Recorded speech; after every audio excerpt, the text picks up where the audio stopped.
Bom, começamos com esse vídeo o capítulo 3, que trata da avaliação das propriedades termodinâmicas. Esse capítulo é essencial para o andamento do curso. Sem o entendimento mínimo desse capítulo é inviável qualquer outro avançar na disciplina. Vocês não vão conseguir acompanhar porque a partir de agora vocês precisam calcular as propriedades termodinâmicas. Elas não vão ser mais dadas para vocês. Então tem que ir lá nas tabelas e tem que buscar essas propriedades, tá? Então vamos começar com alguns conceitos introdutórios aqui, algumas coisas bem simples. Então, nesse capítulo discutiremos as propriedades relevantes ao estudo termodinâmico e como avaliá-las em tabelas e gráficos. Alguns devem estar pensando, mas é só chegar lá na tabela e pegar a propriedade. Muitos de vocês não acreditam no que eu falo aqui e vão olhar as tabelas só no dia da prova, né? Não é assim. Quem tiver o trabalho de olhar no final do livro, aí tem 100 páginas de tabelas termodinâmicas. Então, quem nunca olhar as tabelas, quem não procurar entender o que está acontecendo lá, não é capaz de... Pode ter o tempo que tiver, não vai conseguir achar as informações lá. Tá?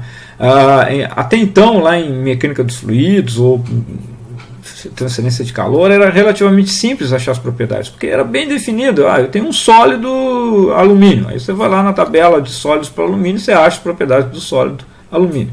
Aqui sequer você sabe se é sólido, líquido ou gasoso. Tá? Então, a determinação da propriedade passa também pela determinação do estado e da fase em que essas substâncias se encontram, para que eu possa, então, escolher a tabela adequada e determinar corretamente as propriedades. Um primeiro conceito que, na verdade, é uma repetição, isso já foi falado lá no capítulo 1, né? O termo fase refere-se a uma quantidade de matéria homogênea em composição química e estrutura física. Uma substância pura é aquela cuja composição é uniforme e variável. O exemplo clássico é a água. A água é 2 átomos de hidrogênio e 1 átomo de oxigênio. Isso aí não muda. Mas ela pode se apresentar na fase líquida, sólida ou gasosa. Tá?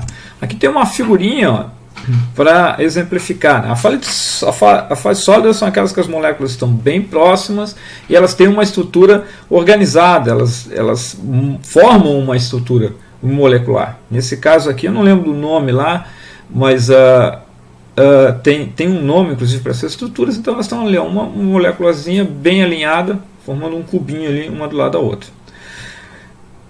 Quando as moléculas começam a se afastar, né, quando elas já não estão tão próximas assim, você está na fase líquida. Elas ainda estão ali bem próximas, mas elas já não têm mais uma estrutura fixa.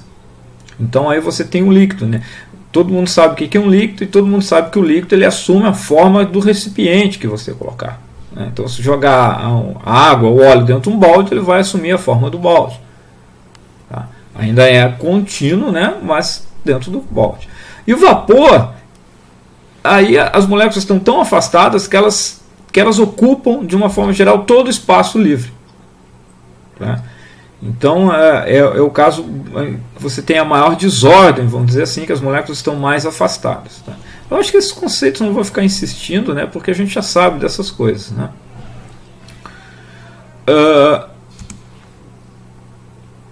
Bom, definindo um estado. Tá? Então, eu já tinha falado isso. Né? O que é um estado? É quando as propriedades deixam de variar, você consegue ir lá e definir um estado. Tá? Então, o estado de um sistema fechado em equilíbrio é sua condição como prescrita por valores de suas propriedades termodinâmicas.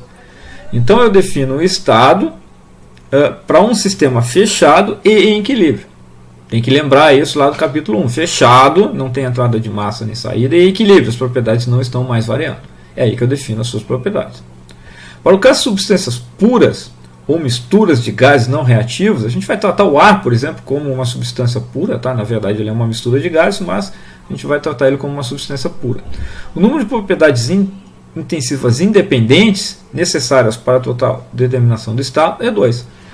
Então, de uma forma geral, se eu tiver 2 propriedades, eu consigo determinar o meu estado. Então, se eu tiver pressão e volume, eu consigo determinar. Temperatura e volume, eu consigo determinar o meu estado. Pressão e temperatura, nem sempre. Em algumas condições, pressão depende da temperatura. São funções dependentes. Uma propriedade depende da outra. A gente vai discutir isso aos poucos aqui.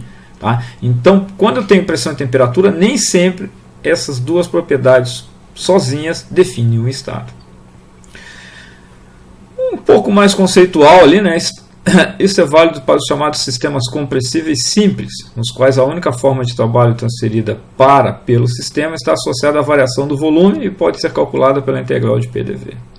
Claro, você não vai tentar determinar as propriedades no sistema em que você está colocando massa, ou está colocando calor no sistema, ou tem uma resistência colocando trabalho no sistema. Não, o sistema tem que estar fechado e em equilíbrio, ou seja, nada mais está variando para que eu possa determinar as propriedades do meu sistema.